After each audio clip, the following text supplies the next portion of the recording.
आपका prime time show news night. मैं हूं आपके साथ आर्यन। आज की बड़ी खबरों की अगर बात की जाए तो कह सकते हैं कि किस प्रकार से प्रधानमंत्री नरेंद्र मोदी के नेतृत्व में देश में रिसर्च को और अनुसंधान इनोवेशन को बढ़ावा देने के लिए एक बड़ा बैठक की गई है। और ये बैठक नेशनल रिसर्च फाउंडेशन की गवर्निंग काउंसिल की थी। प्रधानमंत्री के नेतृत्व में इस बैठक के तहत इस बात को सीधे तौर पर कहा गया है कि एक ऐसा इकोसिस्टम बनाना है कि देश में शोध को एक तरीके से वातावरण बन सके और भारत ज्ञान आधारित एक बड़ी अर्थव्यवस्था की ओर अग्रसर हो सके। इस खबर पे तमाम पहलुओं पर करेंगे विस्तार से चर्चा। इसके अलावा बताएंगे कल सेमीकॉन जो समिट है उसमें क्या कुछ हो सकता है खास। साथ ही साथ बात करेंगे जम्मू कश्मीर और हरियाणा में हो रहे विधानसभा चुनाव में क्या रही आज की बड़ी सियासी खबरें। होंगी देश दुनिया की महत्वपूर्ण खबरें। शुरुआत हेडलाइंस के साथ।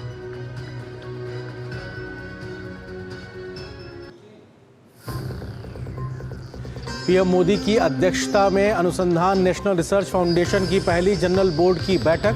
प्रधानमंत्री ने कहा वैज्ञानिकों के प्रयासों को संसाधनों की नहीं होने दी जाएगी कोई कमी।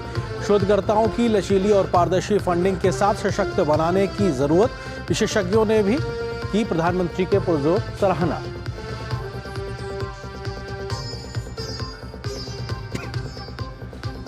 सेमीकॉन इंडिया कार्यक्रम के पहले प्रधानमंत्री नरेंद्र मोदी ने सेमीकंडक्टर एग्जीक्यूटिव्स के साथ की बैठक। कल सुबह नोएडा के इंडिया एक्सपो मार्ट में पीएम करेंगे सेमीकॉन इंडिया 2024 का उद्घाटन। सेमीकंडक्टर उत्पादन से जुड़ी विश्व की नामी कंपनियां करेंगी इनोवेशन का प्रदर्शन।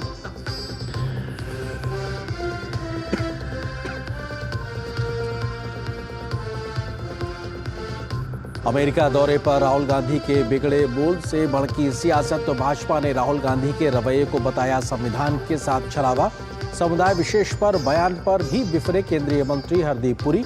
कहा राहुल कर रहे हैं खतरनाक नैरेटिव सेट करने की कोशिश। मायावती ने भी राहुल गांधी के बयानों को बताया घातक। कोलकाता रेप मर्डर केस में पूर्व प्रिंसिपल संदीप घोष की बढ़ी मुश्किलें। वित्तीय अनियमितताओं के मामले में 23 सितंबर तक न्यायिक हिरासत। मामले में आक्रोशित डॉक्टर्स का आज भी काम बंद। सॉल्ट लेक से स्वास्थ्य भवन तक निकाला विरोध मार्च।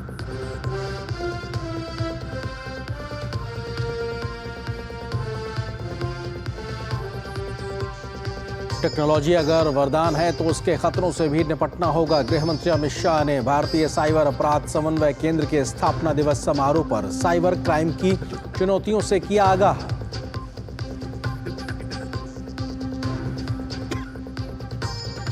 मुंबई में भारत यूएई के बीच समझौते का आदान प्रदान। अबू धाबी के क्राउन प्रिंस शेख खालिद बिन मोहम्मद बिन जायद अल नाहयान और वाणिज्य मंत्री पीयूष गोयल ने यूएई इंडिया बिजनेस फोरम में हुए शामिल। पीयूष गोयल ने कहा नए बदलाव लाएगी भारत यूएई की साझेदारी।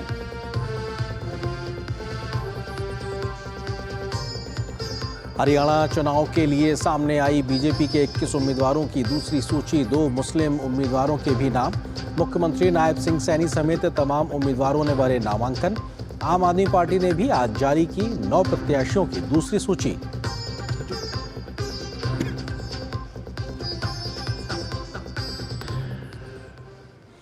सुर्खियों के बाद में खबरों पर डालते हैं विस्तार से नजर। प्रधानमंत्री मोदी की सरकार देश को ज्ञान आधारित बड़ी अर्थव्यवस्था बनाने के मोर्चे पर तेज गति से काम कर रही है। अनुसंधान नेशनल रिसर्च फाउंडेशन की गवर्निंग बॉडी की आज पहली बैठक हुई जिसकी अध्यक्षता प्रधानमंत्री मोदी ने की। पीएम मोदी ने देश के वैज्ञानिकों को रिसर्च में किसी भी प्रकार के संसाधनों की कमी नहीं होने की बात कही। तो शोध के क्षेत्र में आ रही बाधाओं को दूर करने का रोड मैप भी सामने रखा। इस बैठक में शिक्षा मंत्री धर्मेंद्र प्रधान सहित विभिन्न क्षेत्रों के विशेषज्ञ भी शामिल हुए। देश को ज्ञान आधारित महाशक्ति बनाने के मकसद से बीते दिनों मोदी सरकार ने अनुसंधान नेशनल रिसर्च फाउंडेशन यानी ANRF के गठन का ऐलान किया था। इसका उद्देश्य भारत में अनुसंधान और विकास यानी R&D को बढ़ावा देना है। ANRF की गवर्निंग बोर्ड की पहली बैठक मंगलवार को हुई जिसकी अध्यक्षता प्रधानमंत्री नरेंद्र मोदी ने की। पीएम की अध्यक्षता में हुई इस बैठक में संस्था के द्वारा देश में शोध को बढ़ावा देने पर विस्तार से चर्चा हुई। इस बैठक के दौरान प्रधानमंत्री नरेंद्र मोदी ने कहा वैज्ञानिकों के प्रयासों के लिए संसाधनों की कोई कमी नहीं होने दी जाएगी। अनुसंधान इकोसिस्टम में बाधाओं की पहचान करके उन्हें दूर करने की जरूरत है। वैश्विक समस्याओं के स्थानीय समाधान पर ध्यान देने का समय है। अनुसंधान की आसान ट्रैकिंग के लिए एक डैशबोर्ड विकसित करके काम करने की जरूरत है। अनुसंधान के लिए संसाधनों के उपयोग की वैज्ञानिक निगरानी पर भी ध्यान देना होगा। संस्थाओं को आपस में जोड़कर अनुसंधान को बढ़ावा देना चाहिए। शोधकर्ताओं को लचीली और पारदर्शी फंडिंग के साथ सशक्त बनाने की जरूरत है। पीएम मोदी की अध्यक्षता में हुई इस बैठक में तय हुआ कि ANRF प्राथमिकता आधारित क्षेत्रों में मिशन मोड में समाधान केंद्रित अनुसंधान पर कार्यक्रम शुरू करेगा, तो विकसित भारत के लिए अनुसंधान एवं विकास की रणनीतियां भी बनाएगा। इसके अतिरिक्त ANRF मानविकी और सामाजिक विज्ञान में अनुसंधान के लिए उत्कृष्टता केंद्र स्थापित करेगा, इस बात का भी फैसला हुआ है। विश्वविद्यालयों में शोध की संस्कृति विकसित करने के मकसद से आने वाले समय में एक बड़ा कार्यक्रम शुरू किया जाएगा, जो हब एंड स्कोप मॉडल पर काम करेगा। ANRF इस कार्यक्रम की फंडिंग करेगा। अगले 5 साल में 100 से 150 विश्वविद्यालयों को इस कार्यक्रम में जोड़ने की योजना है।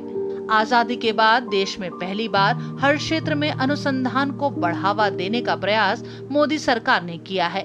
विशेषज्ञों का मानना है कि इस प्रकार के प्रयास से देश में न सिर्फ रिसर्च को बढ़ावा मिलेगा, बल्कि हर क्षेत्र में होने वाले अनुसंधान से आर्थिक सामाजिक तरक्की को भी बढ़ावा मिलेगा।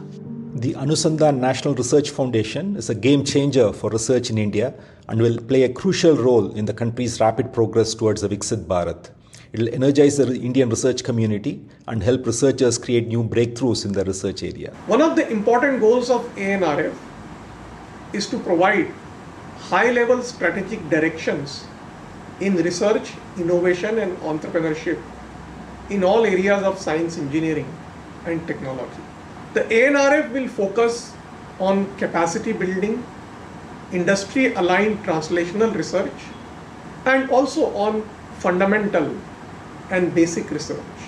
Honorable Prime Minister has launched the ANRF, which is going to transform the whole country in terms of research and technology development. जय जवान जय किसान जय विज्ञान के नारे में पीएम मोदी ने जय अनुसंधान को जोड़कर विकसित भारत के विजन को देश के सामने रखा था। इसी विजन के तहत ANRF देश के विश्वविद्यालयों, अनुसंधान संस्थानों और R&D प्रयोगशालाओं में अनुसंधान और नवाचार की संस्कृति को बढ़ावा देने का काम करेगी, जिसके माध्यम से देश को एक ग्लोबल टेक्नोलॉजी लीडर बनाने में मदद मिलेगी। ANRF भारतीय वैज्ञानिकों, टेक्नोक्रेट और इनोवेटर्स की अगली पीढ़ी को बढ़ावा देने का काम करेगा। इससे भारत से हो रहे ब्रेन ड्रेन को रोकने में मदद मिलेगी, तो देश में ग्लोबल टेक्नोलॉजिकल इकोसिस्टम बनाने का आधार भी तैयार होगा। ANRF की मदद से quantum computing, AI, 6G, semiconductor, renewable energy, mathematical science, natural sciences, अर्थ साइंसेज, टेक्नोलॉजी, हेल्थ, एग्रीकल्चर और सस्टेनेबल एनर्जी जैसे क्षेत्रों में अनुसंधान को आगे बढ़ाने में मदद मिलेगी। ANRF एक ऐसा मंच प्रदान करेगा जिसमें देश के शिक्षाविदों, उद्योग जगत, सरकारी संस्थाओं, शोधकर्ताओं के बीच समन्वय स्थापित करेगा। Bureau report, DD news. तो देश में रिसर्च के लिहाज से एक बड़े क्वांटम जंप की एक तैयारी दिखाई पड़ रही है, लेकिन कुछ और तो तथ्यों से आपको रूबरू कराते हैं और समझने की कोशिश करते हैं कि आखिर किस तरीके से क्या है अनुसंधान नेशनल रिसर्च फाउंडेशन और किस तरीके से ये काम करेगा। गवर्निंग बॉडी में वैज्ञानिक, अधिकारी और उद्योग जगत के तमाम जो विशेषज्ञ लोग हैं वो इसमें शामिल हैं, जो मिलकर एक तरीके से आगे का रोड मैप तैयार करेंगे। विज्ञान, कला, मानविकी, नवाचार और उद्यमिता पर एक तरीके से इसका फोकस नजर आ रहा है इस पूरे फाउंडेशन पे कि आखिर इन क्षेत्रों में तेज गति से काम करने का एक मैंडेट है। 2030 तक रिसर्च में निवेश को GDP के 0.7% से बढ़ाकर 2% तक करने का एक लक्ष्य लेकर भी चला जा रहा है और यह कोशिश है कि कैसे शोध रिसर्च के क्षेत्र में आगे बढ़ा जाए। वैश्विक प्रकाशनों में हिस्सेदारी को लेकर 5% से बढ़ाकर इसको 7% करने का लक्ष्य भी रखा गया है। ये कहीं ना कहीं एक कोशिश है लगातार इस काम को आगे बढ़ाने की। विभिन्न विषयों में प्रतिभाशाली शोधकर्ताओं के एक पूल का निर्माण करने का भी लक्ष्य है। कोशिश है कि आखिर इस दिशा में हम एक टैलेंट पूल तैयार करें और उसका इस्तेमाल तमाम क्षेत्रों में कर सकें। भारत की विकास संबंधी चुनौतियों के लिए नवीन समाधान विकसित करना भी इसका एक मैंडेट है, उद्देश्य, जिसके आधार पर जो हमारी जमीनी दिक्कतें हैं उनका एक व्यवहारिक समाधान भी निकाला जा सके। वैज्ञानिक ज्ञान को सामाजिक और आर्थिक लाभ में बदलने का प्रयास होगा कि जो हमारी अभी तक की समझ है उसको हम कैसे आर्थिक तरीके से भी उसका लाभ ले सकें, देश को उसका फायदा मिल सके। विभिन्न स्टेक होल्डर्स के बीच समन्वय करके शोध को प्रोत्साहित करना भी काम है, चाहे वो यूनिवर्सिटीज हो, चाहे वो निजी क्षेत्र हो, चाहे वो सरकारी लोग हो या फिर टैलेंट पूल हो, सब में कोऑर्डिनेटेड एफर्ट्स के तरीके से एक मंच पे लाना और रिसर्च को एक तरीके से प्रमोट करने की कोशिश होगी। तो ये अपने आप में शोध को प्रोत्साहित करने के लिहाज से काम कदम होंगे। लेकिन इसके बाद अगर बात की जाए तो देश में बढ़ता इनोवेशन और रिसर्च अभी तक लगभग बीते एक दशक में किस तरीके से देश ने विभिन्न क्षेत्रों में सामाजिक, आर्थिक या तमाम मोर्चों पर कैसे अभी तक एक ऐसा इकोसिस्टम तैयार किया है जो बताता है कि भारत में रिसर्च और शोध का एक बड़ा बेहतर तरीके से एक काम होता हुआ दिखाई पड़ रहा है। 2014 में कुछ सैकड़ा स्टार्टअप्स थे हमारे पास हिंदुस्तान में, जो कि बढ़कर 1.25 लाख से ज्यादा हो गए और ये इनोवेशन का अपने आप में एक बड़ा उदाहरण के तरीके से देखा जा सकता है। देश में 110 से अधिक यूनिकॉर्न स्टार्टअप अभी भी मौजूद हैं और ये बताता है कि कैसे तेज गति से स्टार्टअप इकोसिस्टम देश में बनता नजर आ रहा है। अगले तथ्य की अगर जल्दी से बात करें तो आपको बता सकते हैं कि पहला किफायती कोविड वैक्सीन भी कोविड के समय भारत ने विकसित किया था और ये हमारी कम साधनों में बेहतर गुणवत्ता के साथ में आगे बढ़ने की क्षमता को दिखाता है। 2015 में ग्लोबल इनोवेशन रैंकिंग 81वीं थी, जो 2023 में बढ़कर 40वीं तक आ गई है, जो हमें लगातार इस दिशा में आगे ग्लोबल कंपटीटर के तौर पे प्रस्तुत करती है। प्रकाशनों और पीएचडी में भारत तीसरे स्थान पर है। यह दिखाता है कि भारत में रिसर्च एक बृहद स्तर पे है, लेकिन उसमें और ज्यादा सुधार की जरूरत भी महसूस की जा रही है। National initiative for developing and harnessing innovation में 900 करोड़ रुपए के माध्यम से सरकार ने साइंटिफिक इकोसिस्टम तैयार करने और उस दिशा में काम करने का भी प्रयास किया है बीते कुछ वर्षों में, जिसका असर जमीन पर दिखाई पड़ रहा है। 2014 में अंतरिक्ष क्षेत्र में स्टार्टअप की संख्या 4 थी, जो बढ़कर 150 से ज्यादा हो गई है। दिखाता है कि किस तरीके से लगातार तेज गति से काम हो रहा है इस क्षेत्र में। चंद्रयान 3 मिशन की लागत करीब 600 करोड़ रुपए के आसपास थी। हॉलीवुड की मूवी से इसका कम बजट था, जो दिखाता है कि कम संसाधनों में भारत दुनिया में अपनी एक अलग पहचान बनाने की क्षमता रखता है। 9 वर्षों में इसरो ने करीब 400 के आसपास उपग्रह को सफलतापूर्वक प्रक्षेपित किया, उनको स्थापित किया है। यह हमारी स्पेस इंडस्ट्री में बढ़ती क्षमताओं का लोहा मनवाने के लिए एक आंकड़ा अपने आप में पर्याप्त है। मौसम पूर्वानुमान के लिए भारत ने प्रत्यूष सुपर कंप्यूटर को बनाया है, जो हमारी मौसम संबंधी जानकारियों को दुरुस्त करने में एक बड़ी तकनीकी मदद करता है। नैनो तकनीक शोध में भारत दुनिया में तीसरे स्थान पर काबिज है और यह दिखाता है कि हम लगातार कैसे इस दिशा में और तेज गति से आगे बढ़ रहे हैं। 2014 में 6000 पेटेंट थे हिंदुस्तान में, करीब 6000 के आसपास ये आंकड़ा था। 2023 में ये 1 लाख से बढ़कर आंकड़ा हो गया, यानी कि हर गुजरते वक्त में तेज गति से भारत में इनोवेशन हो रहे हैं, इस प्रकार के रिसर्च हो रहा है, उसको पेटेंट कराया जा रहा है। ये आंकड़ा अपने आप में बहुत महत्वपूर्ण है, जो हमको बताता है कि किस तरीके से हम तेज दिशा में आगे बढ़ रहे हैं। इस विषय पर हम आगे विस्तार से चर्चा भी करेंगे। फिलहाल एक छोटे से ब्रेक के लिए रुकते हैं, बहुत जल्द हाजिर होते हैं। MDH का किचन किंग किचन में हो तो हम सब कुछ बना सकते हैं। बैंगन का भरता, आलू गोभी, भिंडी मसाला और भी बहुत कुछ। MDH। एक ऐसा तबका जो रिटायरमेंट के बारे में आज भी बिल्कुल नहीं सोचता, वो है औरतें। औरतें कमा के भी वल्नरेबल हैं। सो एनपीएस एक इक्वालिटी ला रहा है, हम सब एक बराबर प्लेटफॉर्म पे हैं। अपने बेहतर कल को सुनिश्चित करने के लिए एनपीएस जरूरी है। बात जब पीढ़ियों के लिए बनने वाले घर की हो तो जिम्मेदारी बड़ी हो जाती है। गैलेंट समझता है ये जिम्मेदारी। अब डबल एम रिब्स के साथ गैलेंट एडवांस TMT रीबार, निर्माण का रियल हीरो। Sir 50,000 advance. और इतना कैश तो हम नहीं लाए। और आज बैंक भी बंद है। इलाज है डिजिटल पेमेंट का आसान सा डोज। लेकिन अरे घबराइए मत, सावधानी के साथ करेंगे तो कोई साइड इफेक्ट भी नहीं होगा। फोन लाइए मुझे, यहाँ फोन लगाइए। डिजिटल पेमेंट से लेन देन हो सकता है, आसान, सुरक्षित और तेज।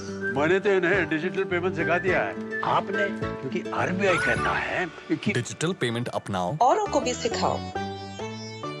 मुथूट फाइनेंस, इंडिया का number 1 most trusted financial services brand. Gold loan लेने के लिए कॉल करें 1-800-313-1212। बेटियां घर की रौनक हैं, बेटियां घर संवारती हैं,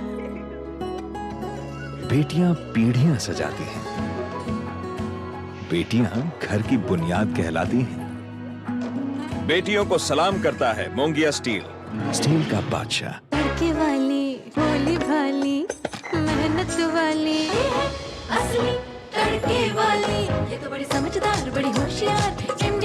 सही टेस्ट का असली टेस्ट, MDH जिंदगी गार्लिक पेस्ट।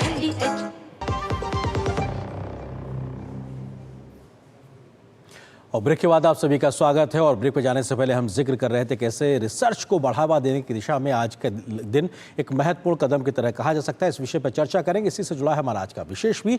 वैज्ञानिक शोध से विकास को मिलेगी धार और रफ्तार, ये अपने आप में एक तरीके से मंत्र साबित होता हुआ दिखाई पड़ रहा है।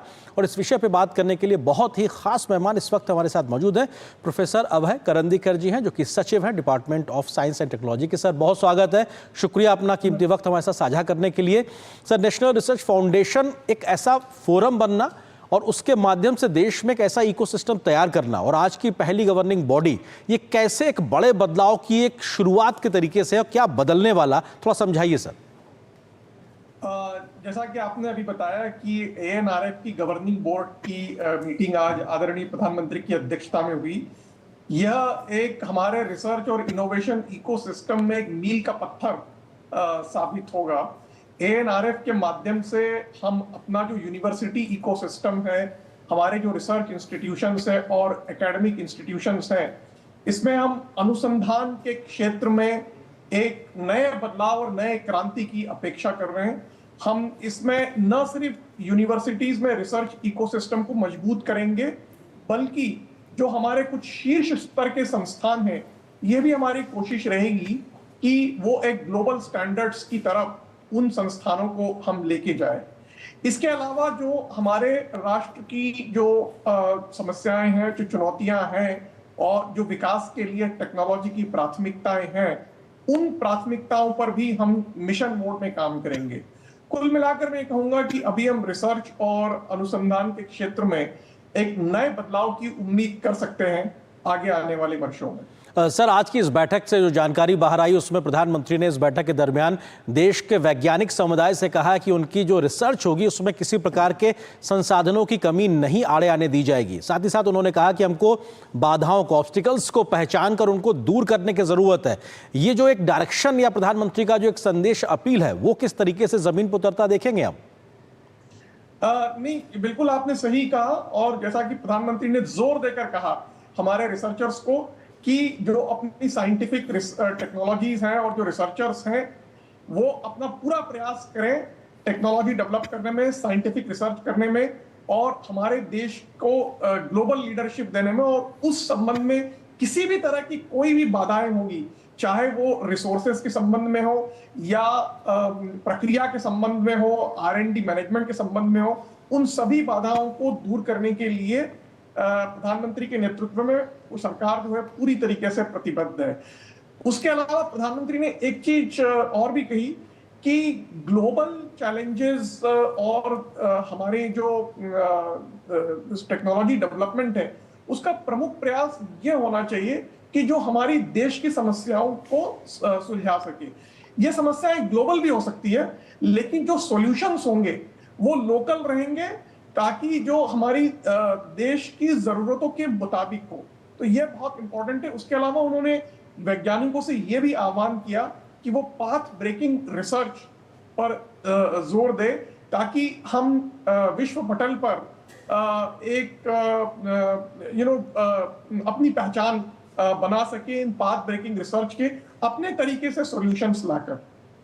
जी सर, जब हम रिसर्च की बात करते हैं तो हिंदुस्तान में रिसर्च बहुत बड़ी संख्या में होते हैं, बट उसके क्वालिटी को लेकर कई प्रकार के कई बार सवाल होते हैं। तो एक बेहतर रिसर्च हो, उस प्रॉब्लम में हमने किन किन बाधाओं को आइडेंटिफाई किया है और किस तरीके से हम आगे बढ़ेंगे? क्योंकि आज बैठक में इस बात की भी चर्चा की जानकारी बाहर आई है कि जो एक्सपर्ट हमारे इंस्टीट्यूशंस हैं रिसर्च को लेकर, वो हैंड होल्डिंग करते नजर आएंगे बाकी इंस्टीट्यूशंस का। ये काम इंटीग्रेटेड अप्रोच के साथ कैसे होगा? जी, आपने बिल्कुल सही कहा कि हमारे जो कई सारे विश्वविद्यालय ऐसे हैं जिनमें अनुसंधान का स्तर उतना अच्छा नहीं है जितना कि होना चाहिए।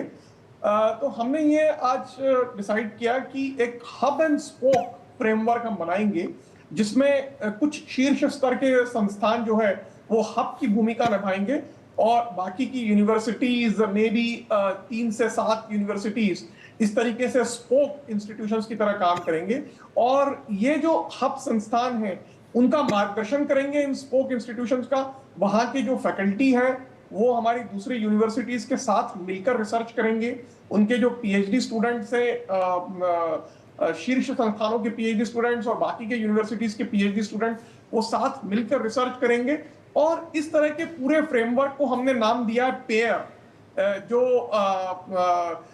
यूनिवर्सिटीज हैं वो पेयर करेंगी एस्टैब्लिश इंस्टीट्यूशंस के साथ, और ऐसे पेयर्स को हम पूरा सपोर्ट करेंगे आर्थिक रूप से, फंडिंग की तरह।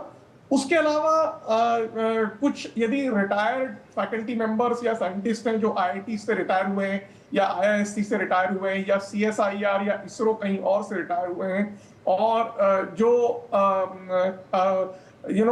उनकी काफी अकॉम्प्लिश्ड रिसर्चर्स हैं, ऐसे साइंटिस्ट यदि स्टेट यूनिवर्सिटीज और दूसरी यूनिवर्सिटीज में जाकर यदि स्टूडेंट्स का मार्गदर्शन करना चाहते हैं, वहां पे यदि रिसर्च को बढ़ावा देना चाहते हैं, तो एएनआरएफ की फंडिंग से उनको भी मदद मिलेगी।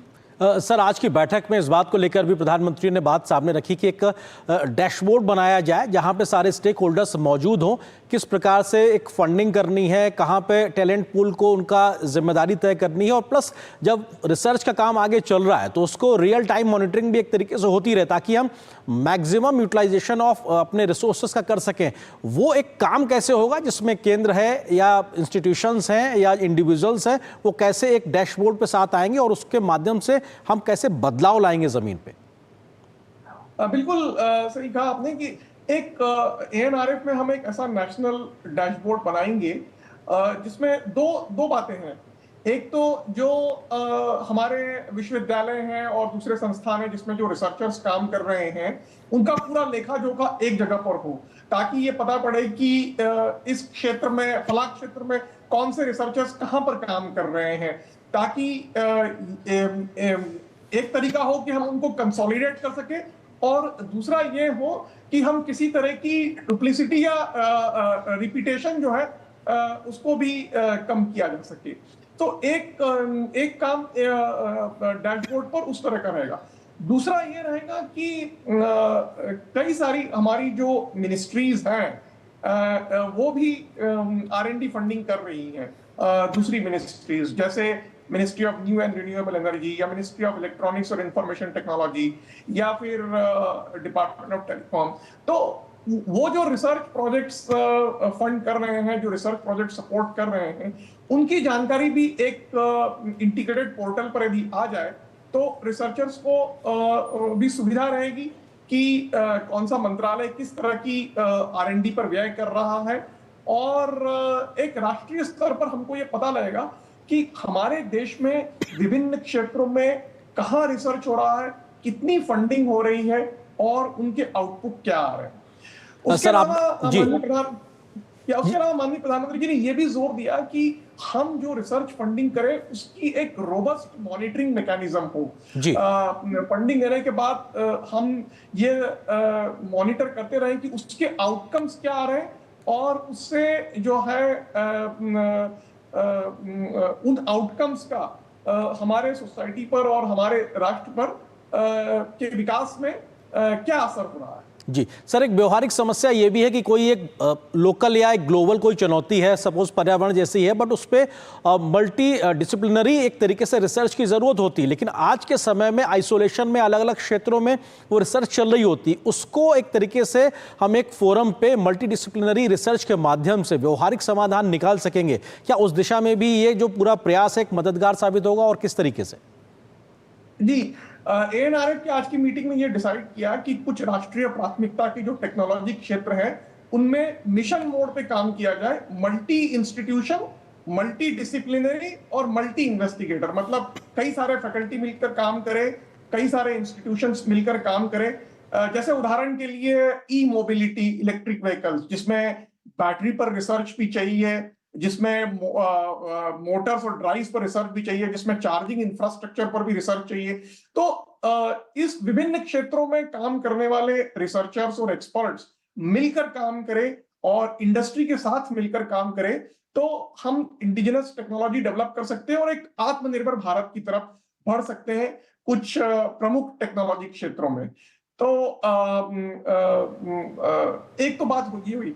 दूसरी बात यह है कि बहुत सारी जो साइंस और टेक्नोलॉजी के क्षेत्र में प्रगति हो रही है, लेकिन जैसे आपने जिक्र किया पर्यावरण का या फिर एनवायरमेंटल पोल्यूशन का, इन सब क्षेत्रों में हमें ह्यूमैनिटीज और सोशल साइंस और सामाजिक शास्त्र की स्टडीज की भी जरूरत है, क्योंकि टेक्नोलॉजी इंटरवेंशंस अभी हर क्षेत्र में हो रहे हैं, चाहे वो एआई के क्षेत्र में हो या फिर इकोनॉमिक्स के क्षेत्र में हो या फिर एनर्जी में हो या फिर एनवायरनमेंट में हो। तो यदि हमको पब्लिक पॉलिसीज इन क्षेत्रों में बनानी है तो यह भी जरूरी है कि ह्यूमैनिटीज और सोशल साइंस की रिसर्च को भी बढ़ावा दिया जाए, और एएनआरएफ जो है इस तरह की रिसर्च फंडिंग भी करेगा सेंटर ऑफ एक्सेलेंस ह्यूमैनिटीज और सोशल साइंस में सपोर्ट करके। सर, नॉलेज बेस्ड इकोनॉमिकल एक तरीके से एक इकोसिस्टम भी बने कि जो हम ज्ञान आधारित अर्थव्यवस्था के तरीके से देश की तरक्की में भी योगदान दे सकें, वो किस तरीके से होगा? थोड़ा सा ये भी एक्सप्लेन कीजिए कि जो ह्यूमैनिटीज़ का आप जिक्र कर रहे हैं, क्योंकि अब शोध की जब बात होती है तो मोटे तौर पर समझ में आता है कि आप विज्ञान में कुछ करना चाहते हैं, लेकिन इससे इतर भी अगर सोचा जा रहा है तो उसका मतलब और अभिप्राय क्या है?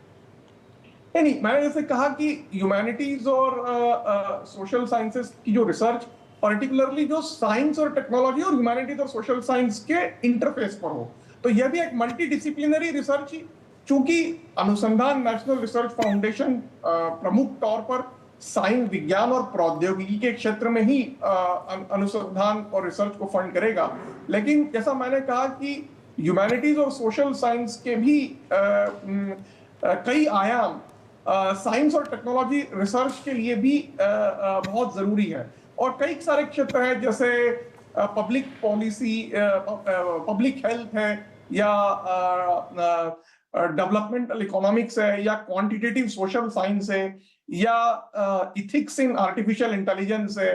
तो इस तरह के कई ऐसे विषय हैं जो कि एनवायरमेंटल, आर्थिक या सामाजिक समस्याओं से जुड़े हुए हैं, जिसमें एक इंटरडिसिप्लिनरी रिसर्च की जरूरत है, वो हम एएनआरएफ के थ्रू सपोर्ट करेंगे। सर, एक फाइनल आपसे क्वेश्चन है, उसका जवाब समझना चाहते हैं कि हमने जिस बदलाव के लिए एक बड़ा आधार तैयार करने की बड़ी शुरुआत की है, हम कब तक क्या बदलते देखेंगे? क्योंकि 2030 के लिहाज से अलग एक टारगेट लेके चला जा रहा है, हम निवेश को 2% तक बढ़ाने की बात कर रहे हैं, इंडिया का कंट्रीब्यूशन रिसर्च को लेकर जो वैश्विक बाजार में है उसमें भी बढ़ोतरी करके हम 7% तक जाने की बात कर रहे हैं। क्या बदलेगा और कब तक हम उम्मीद करें? से अभी एएनआरएफ के हम सब इनिशिएटिव आगे आने वाले महीनों वर्षों में लॉन्च करना शुरू कर देंगे। हमारा प्रयास यह रहेगा कि जो रिसर्चर्स हैं पर मिलियन पॉपुलेशन, इस समय दुनिया में इवन छोटा सा देश जैसे साउथ कोरिया की बात करें, उसमें करीब 6 से 7 हजार रिसर्चर्स काम करते हैं पर मिलियन पॉपुलेशन। उसको कम से कम 500 से 800 तो करें हम अगले 5 वर्षों में।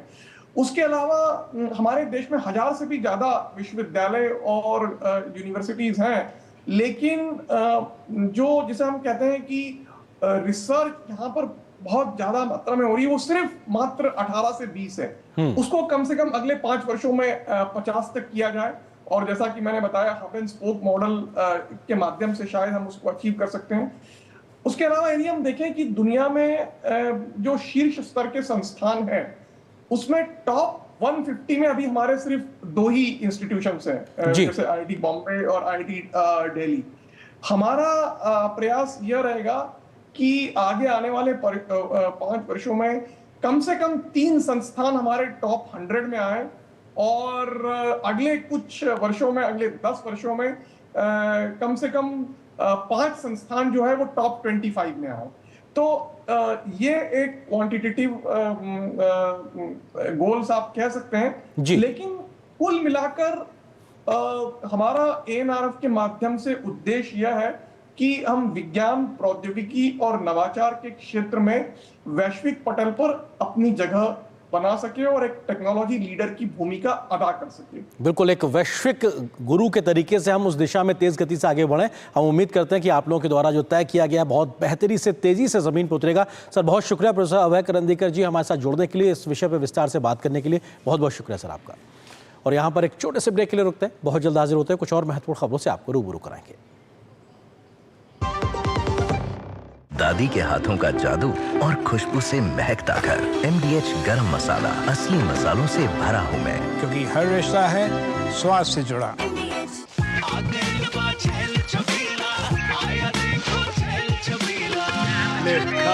अच्छा भैया, मेरी गाय को भी अपने हाथों से चारा खिला दो। अरे खिलाई देते हैं। हमारी गाय भैया। क्या हो गया, पूरा का पूरा गांव यहाँ आ गया। अच्छा भैया, किसी हाथ से चारा खिलाते हो, तभी तो आपके गाय भैंसों की ब्याज सबसे ज्यादा है। अरे पगले, ये चमत्कार इस हाथ का नहीं, हाथ में जो कपिला पशु आहार है उसका है, जो पशुओं की सेहत अच्छी रखता है और ब्याज भी बढ़ाता है। ले जाओ।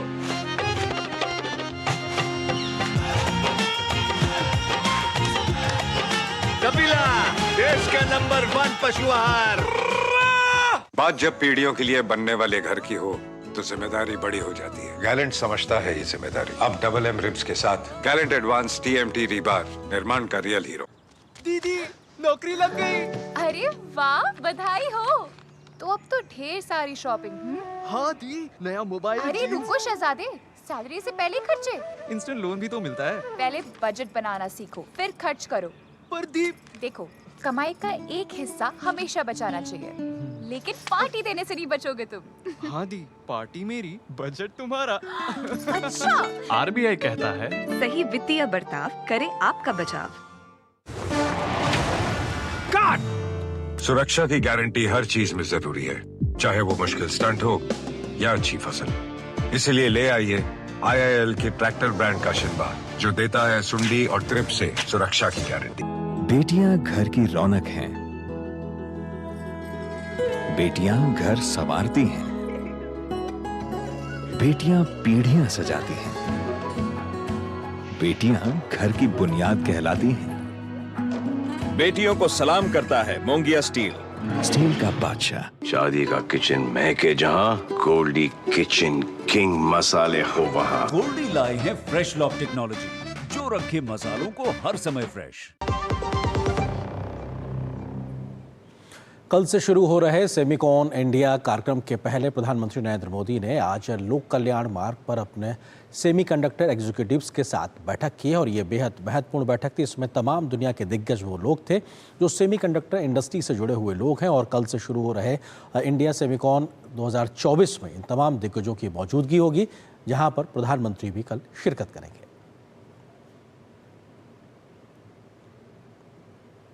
प्रधानमंत्री नरेंद्र मोदी कल सुबह नोएडा के इंडिया एक्सपो मार्ट में सेमिकॉन इंडिया 2024 का उद्घाटन करेंगे। इस अवसर पर प्रधानमंत्री उपस्थित लोगों को संबोधित भी करेंगे। 11 सितंबर से 13 सितंबर तक चलने वाले इस आयोजन में देश विदेश की 250 कंपनियां प्रतिभाग करेंगी।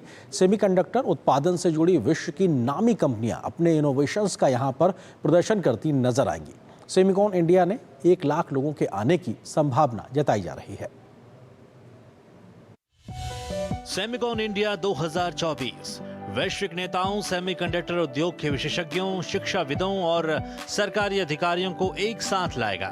सेमीकंडक्टर इकोसिस्टम पर केंद्रित 3 दिवसीय कार्यक्रम बुधवार से शुक्रवार तक ग्रेटर नोएडा में आयोजित किया जाएगा। 250 companies which are participating from the semiconductor side, and they are coming from 24 different countries. And they includes all the parts of the supply chain. Be it equipment, be it raw material, be it display, be it fab, all the components of the ecosystem are covered under this event. Semicon का एक और उद्देश्य है संभावित रोजगार के अवसर को जगाना। भारत में सेमीकंडक्टर और डिस्प्ले मैन्युफैक्चरिंग इकोसिस्टम के विकास का कार्यक्रम 21 दिसंबर 2021 को 76,000 करोड़ रुपए के कुल परिव्यय के साथ शुरू किया गया था। जून 2023 में केंद्रीय मंत्रिमंडल ने गुजरात के साणंद में एक सेमीकंडक्टर इकाई स्थापित करने के प्रस्ताव को मंजूरी दी। फरवरी 2024 में 3 और सेमीकंडक्टर इकाइयों को मंजूरी दी गई। टाटा इलेक्ट्रॉनिक्स गुजरात के धोलेरा में एक सेमीकंडक्टर फैब और असम में मोरीगांव में एक सेमीकंडक्टर इकाई स्थापित कर रही है। गुजरात के साणंद में अमेरिकी चिप निर्माता माइक्रोन भारत का पहला high and semiconductor fabrication plant बना रहा है। इसके 2024 के अंत तक चालू होने की उम्मीद है। कुल मिलाकर 4 सेमीकंडक्टर इकाइयों पर काम चल रहा है, जिनमें से 3 गुजरात में और 1 असम में है। I think all the ingredients are here in India as we speak. I think this is the right time. We just need to make it happen. And Semicon starting Wednesday 11th is a big, I will say, event which we are bringing more than 250 companies to 150 international companies to bring their products into India and their technology into India. So that's a really big thing. Semiconductor आधुनिक समाज के लिए महत्वपूर्ण है और phone, चिकित्सा उपकरण, car और इलेक्ट्रॉनिक गैजेट सहित कई उपकरणों के निर्माण में आवश्यक है। कुल विनिर्माण क्षमता का लगभग 70% से भी ज्यादा दक्षिण कोरिया, ताइवान, चीन, अमेरिका और जापान में केंद्रित है। भारत भी प्रधानमंत्री के विजन से सेमीकंडक्टर और संबंधित उत्पादों के निर्माण में आत्मनिर्भर बनने की दिशा में आगे बढ़ चुका है। Doctor Chandrashekhar, TD news.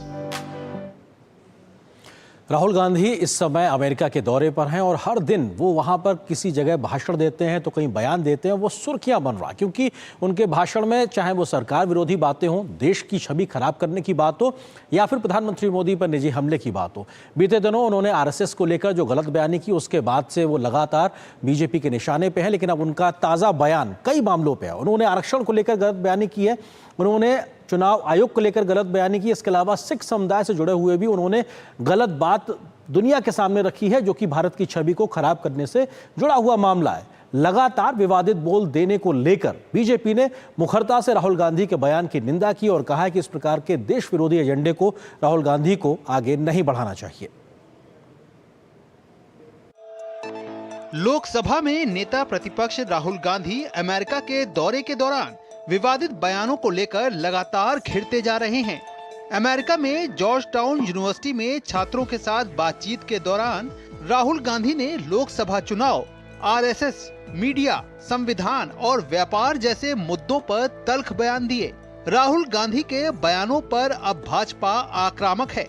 Bhajpa नेताओं ने राहुल गांधी के बयानों को देश विरोधी करार देते हुए कड़ी आपत्ति जताई है। I don't think the BJP in a fair election they were nowhere near 240 seats. No way.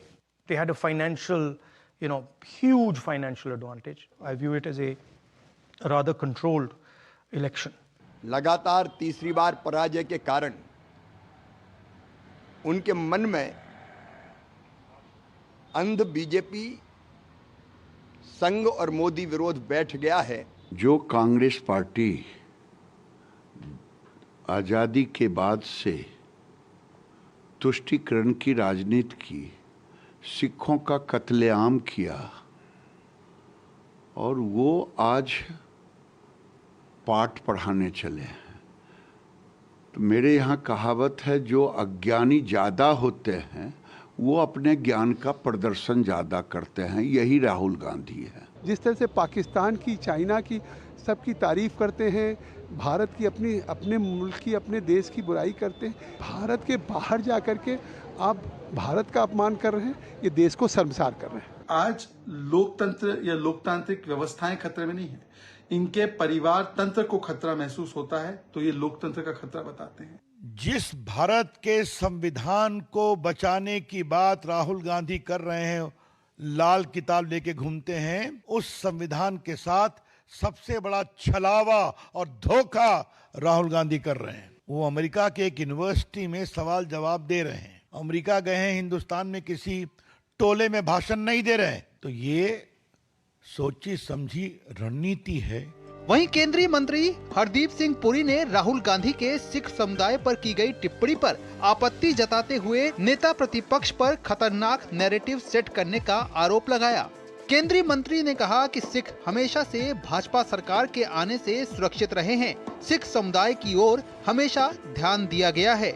I am not only a proud Sikh, but I am extremely proud of the fact that this government has gone out of its way to address the issues of concern to the Sikh community, and I don't think the Sikhs have felt safer and more honored than at any time in our history. न सिर्फ BJP बल्कि BSP supremo Mayawati भी राहुल गांधी पर हमलावर हैं। मायावती ने कहा है कि कांग्रेसी नेता राहुल गांधी के दिए गए इस घातक बयान से सावधान रहें, क्योंकि कांग्रेस शुरू से ही आरक्षण विरोधी सोच की रही है। और अगर केंद्र की सत्ता में आई तो अपने इस बयान की आड़ में इनका आरक्षण जरूर खत्म कर देगी। बसपा सुप्रीमो ने कहा कि केंद्र में काफी लंबे समय तक सत्ता में रहते हुए कांग्रेस पार्टी की सरकार ने ओबीसी आरक्षण को लागू नहीं किया और न ही देश में जातीय जनगणना कराने वाली ये पार्टी अब इसकी आड़ में सत्ता में आने के सपने देख रही है। इनके इस नाटक से सचेत रहें, जो आगे कभी भी जातीय जनगणना नहीं करा पाएगी। ये कोई पहला मौका नहीं है जब राहुल गांधी ने विदेशी धरती से देश विरोधी बयान दिए हों, लेकिन इस बार बतौर नेता प्रतिपक्ष होने के नाते अपनी साख और जिम्मेदारी से बेपरवाह राहुल गांधी की भूमिका सवालों के घेरे में है। दिल्ली से शैलेंद्र मिश्रा के साथ ब्यूरो रिपोर्ट, डीडी न्यूज। कल उत्तर प्रदेश के कानपुर से रेल को डिरेल करने की खबरें सामने आई थी। उसके बाद आज नई खबर आई है राजस्थान के अजमेर से, जहां पर एक ट्रेन को डिरेल करने की कोशिश की गई है। राजस्थान में बीते 17 दिनों में ये तीसरी ऐसी घटना है, लेकिन इससे पहले उत्तर प्रदेश में भी इसी प्रकार की पैटर्न की घटनाएं देखने को मिली है, जब साजिश के तहत ट्रेन को निशाना बनाने की कोशिश की गई है। पुलिस या जांच एजेंसी तमाम एंगल से जांच कर रही है, लेकिन जानकारों का ये कहना है कि ये एक सोची समझी साजिश हो सकती है, क्योंकि इस पैटर्न में किसी संगठन का हाथ हो सकता है। इस बात की अंदेशा से इनकार करना जल्दबाजी होगा। अजमेर में ट्रेन डिरेल करने की साजिश, ट्रैक पर रखे 70 किलो वजनी ब्लॉक, हादसा टला। कानपुर में कालिंदी एक्सप्रेस डिरेल करने के मामले में जांच में जुटी एजेंसियां। ट्रैक पर गैस सिलेंडर रखकर कालिंदी एक्सप्रेस को डिरेल करने की थी साजिश। 40 दिनों में ट्रेनों को डिरेल करने की करीब 18 कोशिशें। उत्तर प्रदेश के कानपुर के बाद अब राजस्थान में ट्रेन को डिरेल करने की साजिश का मामला सामने आया है। अजमेर में सराधना और बांगड़ ग्राम रेलवे स्टेशनों के बीच 2 स्थानों पर सीमेंट के 70 किलो वजनी ब्लॉक रखे पाए गए। हालांकि ट्रेन इन्हें तोड़ते हुए आगे निकल गई और कोई हादसा होने से बच गया। 9/24 की रात्रि 10:30 बजे सूचना मिली कि जो लामाना गांव मंगलियावास का सरहद का गांव है, उसकी जो डीएफसीसी रेलवे लाइन है उसकी ऊपर किन्हीं अज्ञात शरारती तत्वों ने पटरी पर 2 सीमेंट के जो है कंक्रीट ब्लॉक्स रखकर ट्रेन को जो है क्षतिग्रस्त करने, डीरेल करने के उद्देश्य से जो है उन्होंने 2 ब्लॉक्स रखे थे, जिनको जनानी नहीं हुई, ट्रेन तोड़ती हुई उन ब्लॉक्स को निकल गई, जिस पर सूचना उन्होंने हमें दी है। बाद में इस पर मुकदमा दर्ज कर लिया गया है। इससे पहले कानपुर में कालिंदी एक्सप्रेस को डिरेल करने के मामले में रेलवे एडीजी प्रकाश डी ने घटना स्थल पर पहुंचकर जांच की। उन्होंने मामले में साजिश की आशंका जताई है। जिस प्रकार की जो सामान मिली है, जिस प्रकार की घटना है, तो ये गंभीरता को दर्शाता है। उतने ही गंभीरता से हम लोग इस घटना को लिए हैं। यूपी पुलिस की जो विभिन्न इकाई है, स्पेशल एजेंसीज, वो सभी लोग काम कर रहे हैं। आरपीएफ और आरपीएफ के साथ जितने भी स्टेक होल्डर्स है वो भी हमारे साथ है। कुछ लोगों को हम लोग चिन्हित किए हैं, बहुत जल्दी इसमें कार्रवाई होगा। वहीं ट्रेन को डिरेल करने के मामलों में आतंकी षड्यंत्र की आशंका के बीच यूपी के पूर्व डीजीपी ब्रिजलाल ने स्लीपर सेल द्वारा साजिश की आशंका जताई है। जो कानपुर में घटना का प्रयास हुआ है ट्रेन को डिरेल करने का, ये आतंकवादी घटना है और इसके पहले भी कई जगह ट्रेनों को डिरेल करने का प्रकरण आए हैं। अभी राजस्थान में बोरियां रखी गई सीमेंट की, तो ये आतंकवादी कहीं ना कहीं जो स्लीपर सेल है वो अपनी प्रेजेंस दिखाने के लिए ये प्रयास किया है। कहीं ना कहीं स्लीपर सेल ये पुनः अपनी प्रेजेंस दिखाने की कोशिश कर रहा है। उसको कहीं न कहीं से एनर्जी भी मिल रही है। बीते अगस्त महीने से लेकर अब तक यानी करीब 40 दिनों में ट्रेनों को डिरेल करने की करीब 18 ऐसी कोशिशें हो चुकी हैं। अगर बीते 2 साल की बात करें तो इस दौरान 24 ऐसी कोशिशें की जा चुकी हैं, जिनसे रेलवे को नुकसान पहुंचे। इनमें कानपुर में रेलवे ट्रैक पर भरा हुआ एलपीजी सिलेंडर रखने से लेकर तेलंगाना में ट्रैक पर मिली लोहे की रॉड समेत फर्रुखाबाद में रेलवे लाइन पर लकड़ियां रखना शामिल हैं। इन सब मामलों में पुलिस से लेकर तमाम एजेंसियां जांच में जुटी हुई हैं। फिलहाल जांच एजेंसियों को कोई अहम सुराग नहीं मिला है, लेकिन अधिकारियों के मुताबिक आतंकी संगठनों के इशारे पर ट्रेनों पर लोन वुल्फ अटैक किया जा रहा है। दामाना गांव के पास रेलवे ट्रैक पर 60-70 किलो का जो सीमेंट ब्लॉक है, उसे यहाँ रेलवे ट्रैक के बीच में डाला गया था, जिससे कि जो डीएफसी आईआरसीटीसी की ट्रेन है जो फुलेरा से अहमदाबाद जा रही थी वो डीरेल हो जाए, इससे बड़ी हानि हो सकती थी, लेकिन किसी कारण से वो सिर्फ जो ट्रेन का जो गार्ड है उससे टकरा करके वो साइड में गिर गया और इस वजह से वो दुर्घटना होने से बच गई। शिखा शर्मा, दूरदर्शन न्यूज, अजमेर। और फिलहाल यहाँ पर एक छोटे से ब्रेक के लिए रुकते हैं। अब आया असली स्वाद। अब आया स्वाद। जब स्वाद के पड़े हो लाले तो MDH का चंकी चाट मसाला डालें। MDH का चंकी चाट मसाला। MDH। छोटे किसानों की शक्ति, कोऑपरेटिव की शक्ति और भारतीय नस्ले पशुओं की शक्ति मिलकर एक अलग ही ताकत बनती है।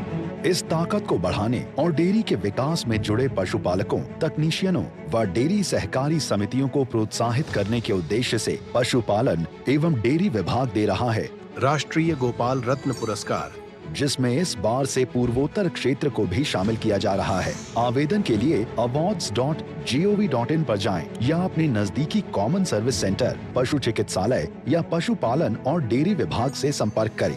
आवेदन 15 सितंबर 2024 तक। सुरक्षा की गारंटी हर चीज में जरूरी है, चाहे वो मुश्किल स्टंट हो या अच्छी फसल। इसलिए ले आइए IIL के ट्रैक्टर ब्रांड का शिनबा, जो देता है सुंडी और ट्रिप से सुरक्षा की गारंटी। ये डाउट बहुत ही अमेजिंग चीज है, काम आसान कर देती है।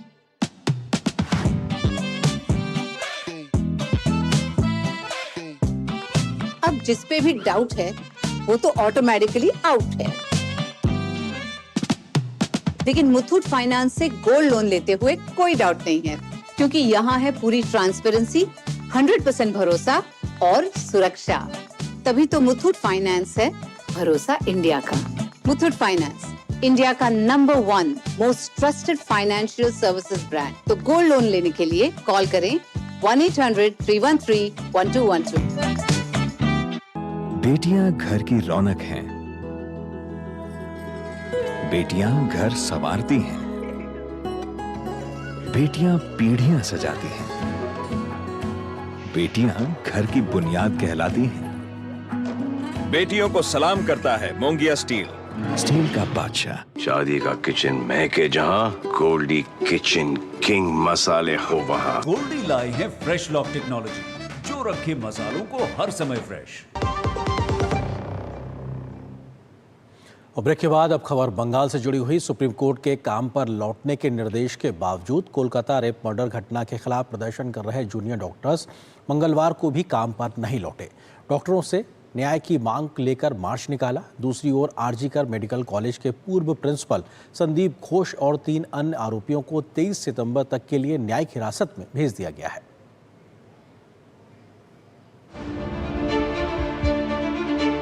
पश्चिम बंगाल में कोलकाता आरजीकर मेडिकल कॉलेज दुष्कर्म और हत्या मामले पर लोगों का आक्रोश थमता नजर नहीं आ रहा है।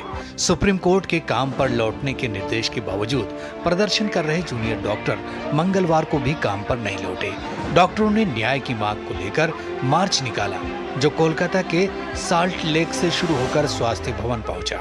दरअसल डॉक्टरों का कहना है कि बंगाल में मेडिकल क्षेत्र में एक थ्रेट सिंडिकेट है, जिसे ध्वस्त करना जरूरी है। प्रदर्शनकारी डॉक्टरों ने कोलकाता पुलिस कमिश्नर और 3 शीर्ष स्वास्थ्य अधिकारियों के इस्तीफे की मांग की। आरजीकर मेडिकल कॉलेज और अस्पताल में बलात्कार और हत्या मामले के खिलाफ पश्चिम बंगाल के सिलीगुड़ी में भी भाजपा के कार्यकर्ताओं ने जोरदार विरोध प्रदर्शन किया। भाजपा कार्यकर्ताओं ने पीड़िता को न्याय दिलाने और आरोपी को सख्त से सख्त सजा देने की मांग की। पश्चिम बंगाल में पुलिस प्रशासन और राज्य सरकार के रवैये को लेकर भाजपा सहित अन्य दल टीएमसी और ममता बनर्जी पर हमलावर हैं। ममता बनर्जी जी एक भी सच बात नहीं बोलती है, वो सबको मालूम है। ये नया बात नहीं है।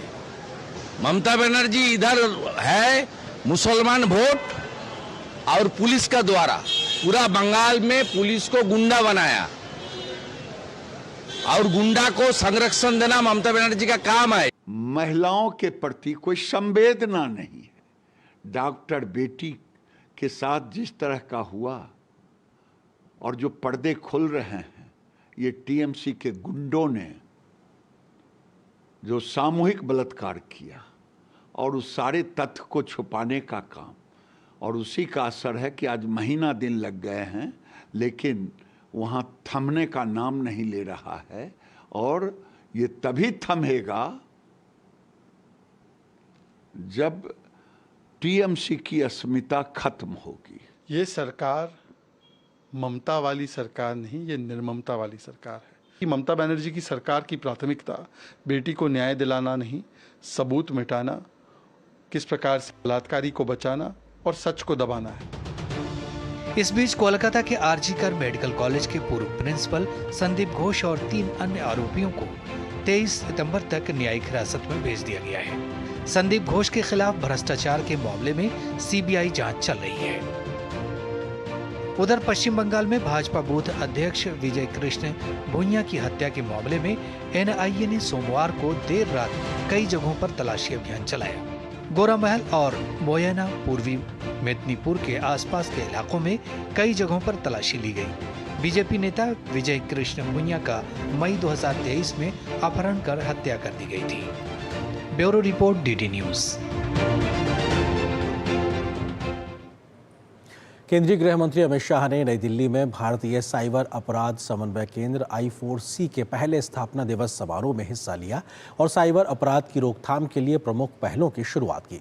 इस मौके पर उन्होंने कहा कि I4C की जब स्थापना की गई थी तो इसकी शुरुआत एक विचार के आधार पर की गई थी और आज पीछे मुड़कर देखते हैं तो 2015 से लेकर 2024 तक की यात्रा विचार पहल में परिवर्तित हुई है। अमित शाह ने कहा कि टेक्नोलॉजी जहां वरदान साबित हुआ है तो वहीं इसके खतरे भी बढ़ गए हैं। भारतीय साइबर अपराध समन्वय केंद्र जैसे प्लेटफॉर्म राष्ट्र की सुरक्षा में बहुत बड़ा योगदान देंगे। साइबर सुरक्षा के बगैर देश का विकास इस समय में असंभव है। साइबर सुरक्षा राष्ट्रीय सुरक्षा का एक अहम पहलू बन गया है जिसके बगैर हमारी राष्ट्र की सुरक्षा भी करना असंभव है। सवीर्यम करवावहे का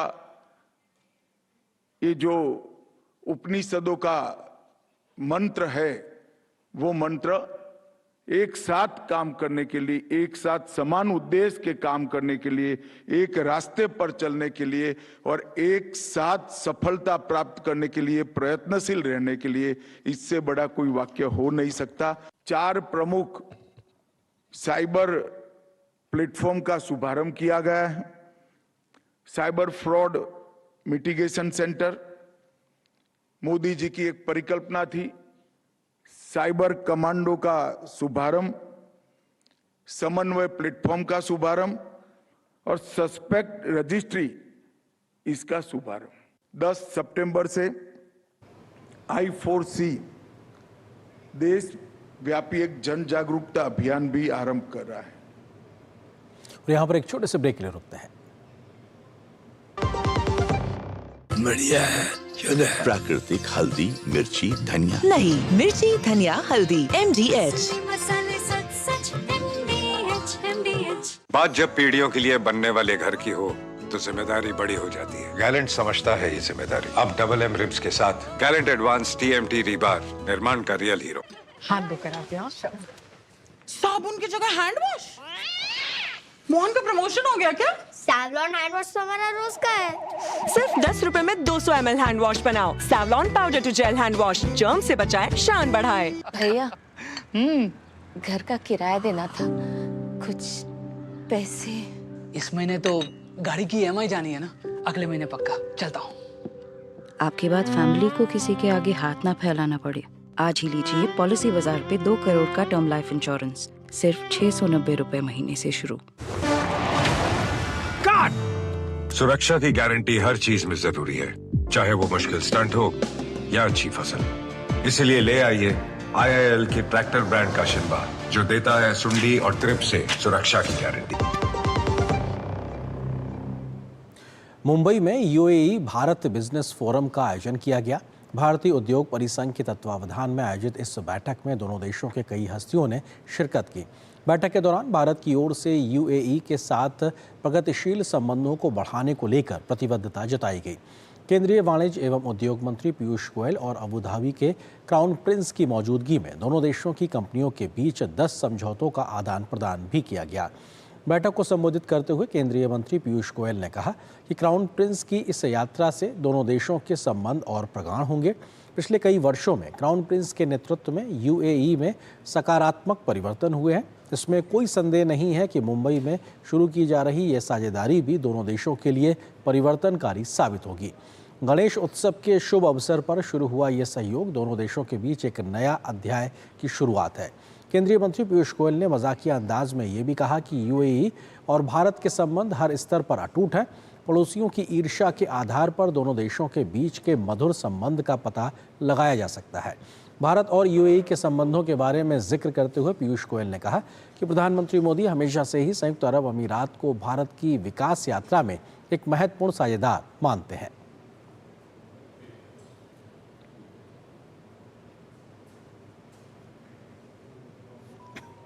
Prime Minister Mr. Modi had said, we regard the UAE as an important partner.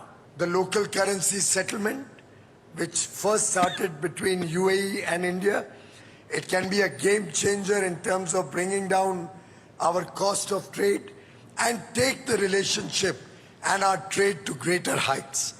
The Jafsa Dubai is now going to host the Bharat Mart. The SIPA is truly going to start a new chapter in expanding our trade. तो इस खबर के साथ news night के आज के अंक में बस इतना ही। मुझे दीजिए अनुमति। नमस्कार।